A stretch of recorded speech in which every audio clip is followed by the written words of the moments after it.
রাধে রাধে। পূর্ণ অভিলাষ ইউটিউব চ্যানেলে সবাইকে জানাই স্বাগত। আজ 19শে মে 2024 রবিবার মোহিনী একাদশী। আশা করি সকলেই মোহিনী একাদশী ব্রত পালন করেছ। আমরা অনেকেই একাদশীর আগের দিন আমিষ আহার করে থাকি এবং পালনের দিনও এই ভুলটা করে থাকি। কেউ জেনে করি, আবার কেউ এই সম্পর্কে তেমন জানেই না। তো একাদশীর দিন, একাদশীর আগের দিন এবং পরের দিন, এই 3টা দিন কোনোভাবেই আমিষ আহার করা যাবে না। মাছ, মাংস, ডিম, মাশরুম, মসুর ডাল, কলমি শাক এসব সকল প্রকার আমিষ আহার বর্জন করতে হবে। আর একাদশীর দিন ফল, সবজি, আলুর চিপস, সাবুদানা এগুলো আহার করে একাদশী ব্রত পালন করতে হবে এবং ভগবানকে নিবেদন করেই তবে সেই প্রসাদ গ্রহণ করা উচিত। বন্ধুরা, অনেকেই একাদশী ব্রত পালন করতে ভয় পান, তাদের কিন্তু আমাদের উৎসাহিত করতে হবে, আস্তে আস্তে অভ্যাস করতে হবে।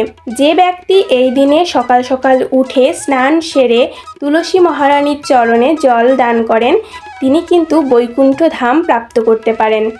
তো আমরা অবশ্যই এই দিনে স্নান সেরে তুলসী মহারানীর চরণে জল দান করব। এছাড়া আমাদের লাড্ডু গোপালের জন্য দুধ, মাখন, ক্ষীর এগুলো সেবাতে যুক্ত করব। আমাদের গোপাল সোনা সন্তুষ্ট হলেই তো আমরা খুশি থাকতে পারবো, তাই না বলো? আর বন্ধুরা, এই দিনে কিন্তু আমরা বেশি বেশি মালা জপ করব। আর যাদের মালা নেওয়া এখনও হয়নি তাদের চিন্তার কোনো কারণ নেই, তারা মনে মনে সবসময় ভগবানের নাম স্মরণ করব। কারণ দেখো, এই দিনটা কিন্তু আমরা সব থেকে পবিত্র দিন হিসাবে মানি। অন্যান্য দিনও পবিত্র, কিন্তু একাদশী তিথির আলাদাই মাহাত্ম্য রয়েছে। এর আগে একটা ভিডিওতে একাদশীর মাহাত্ম্য সম্পর্কে বলেছি, লিংক ডেসক্রিপশন বক্সে দিয়ে দেব, তোমরা চাইলে কিন্তু দেখে নিতে পারো।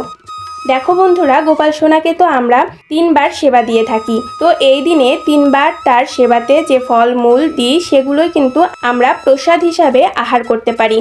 তোমরা যারা এখনও একাদশীর ব্রত পালন করো না, ভয়ে বা অন্য কোনো কারণে, আমি বলবো যদি তোমাদের শারীরিক কোনো সমস্যা না থাকে তাহলে একবার পালন করে দেখো, অবশ্যই ভালো লাগবে আর শরীর মন সব সুস্থ থাকবে।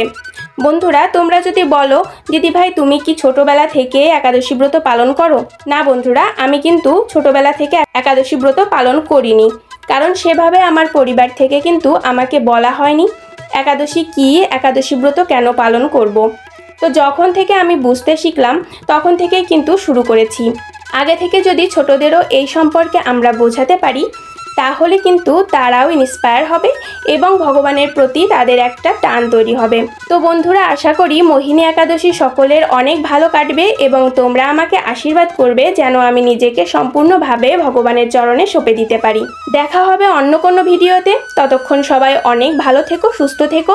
আর ভিডিওটি ভালো লাগলে লাইক, কমেন্ট এবং পূর্ণ অভিলাষ চ্যানেলটিকে সাবস্ক্রাইব করে পাশেই থেকো। রাধে রাধে।